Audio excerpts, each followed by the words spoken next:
कुछ समय पहले 3-4 साल पहले मेरे पिताजी जो डॉक्टर प्रोफेसर थे और वो पीएचडी के गाइड भी थे मुंबई यूनिवर्सिटी में, मेरे साथ एक दिन एक चर्चा कर रहे थे।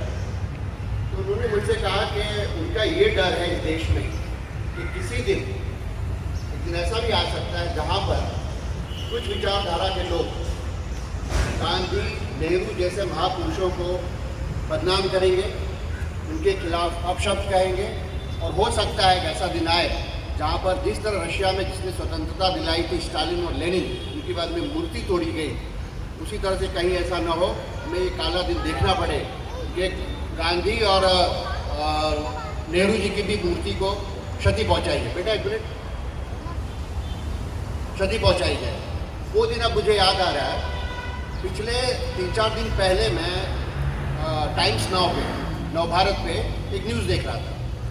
उसमें एक एंकर है, बहुत उत्साहित रहता है, भूल जरूर बातें करता है, उत्तर भारतीय भाषा में संकलन करता है।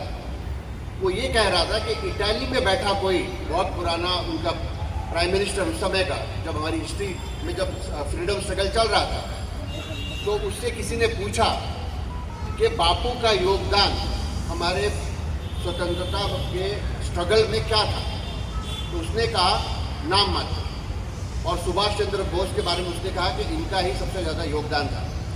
हम सभी नेताओं का सम्मान करते हैं, सुभाष चंद्र बोस का, वल्लभ भाई पटेल का, लेकिन ये कहना एक इटाली में बैठा हुआ आदमी कहता है, अगर उसको माना जाता है और यहाँ पर उसकी चर्चा की जाती है कि महात्मा गांधी जी ने अपना योगदान नहीं दिया है या बहुत कम दिया है, ये शर्मनाक, भर्त्सना योग्य है।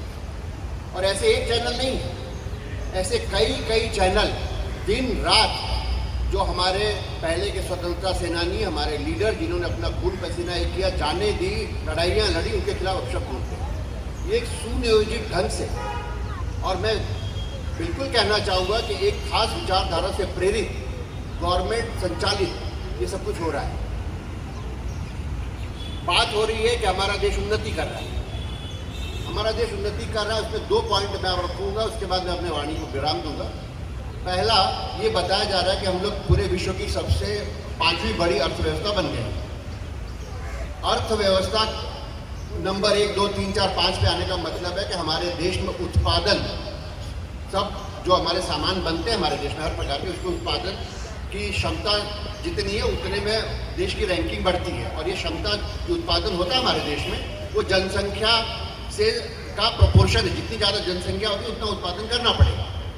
तो इस लहजे से हमारी जनसंख्या भी ज़्यादा है, तो हम लोग नंबर 5वें पे हैं। तो हमको नंबर 3 पे अगर जाना है तो हमको एक साल में $600 बिलियन, $1 बिलियन 8,000 करोड़ के आसपास होता है। $600 बिलियन और अगर हम ज़्यादा कमाएंगे तो जापान और जर्मनी हमारे जो आगे, उनको हम लोग डिफीट करके विश्व की तीसरी सबसे बड़ी आर्थिक देश बन सकता है। मुद्दा ये नहीं है, मुद्दा ये है कि औसतन आय एक व्यक्ति की इस देश में खाली 17,000 रुपया है हर महीने। आप सोचिए, 17,000 रुपये में एक आदमी क्या अपने परिवार को पाल सकता है, अपने बच्चों की फीस दे सकता है, अपने बच्चों को एक अच्छा भविष्य दे सकता है, रोजमर्रा की जरूरतें भी पूरी कर पाएगा क्या? औसतन आय हर व्यक्ति के रैंकिंग में हमारा देश 142वें स्थान पे आता है, जिसका कोई चर्चा नहीं हो रहा है। इसके बारे में गवर्नमेंट कुछ बात नहीं करती। दूसरी तरफ हमारे पड़ोसी दोस्त, छोटे देश जैसे कि श्रीलंका है, नेपाल है, बांग्लादेश, ये सब देश पहले हमारे साथ उनके अच्छे संबंध थे। इसमें से कुछ देश चाइना की गोद में बैठे हैं। बांग्लादेश के साथ क्या चल रहा है तो हम देख ही रहे हैं। एकदम छोटा देश जिसमें हमारी मिलिट्री तक थी, पहले कांग्रेस के काल से मिलिट्री थी, मालदीव, उसने भी हमारी मिलिट्री को चलता कर दिया। तो ये हमारी बाहर की नीति है। यही खाली टीवी चैनल पे बैठ के वाह करना कि हमारी विदेशी नीति बहुत अच्छी है, हमको बहुत फ़ायदा पहुंचा रही है, ये लोगों को भ्रमित करने के बराबर है। तीसरी बात, अभी जो सरकार है वो हिंदूवादी सरकार अपने को बताती है।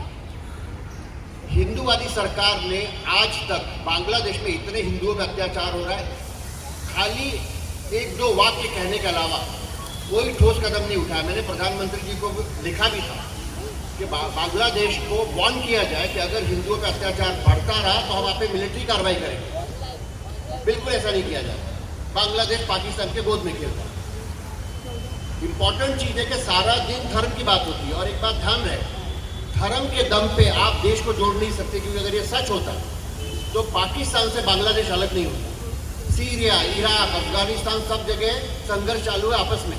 तो धर्म से आप नहीं जोड़ सकते देश को। जो चीज़ जोड़ती है देश को, वह संस्कृति। हम अपने बड़ों का पैर छूते हैं, हम एक दूसरे के त्यौहार में जाते हैं, एक दूसरे का खाना खाते हैं, एक दूसरे से प्रेम से बोलते हैं, भाषाओं पे एक दूसरे की बोलते हैं। ये सब संस्कृति है। संस्कृति से देश जोड़ता है, न कि धर्म से। धर्म का जो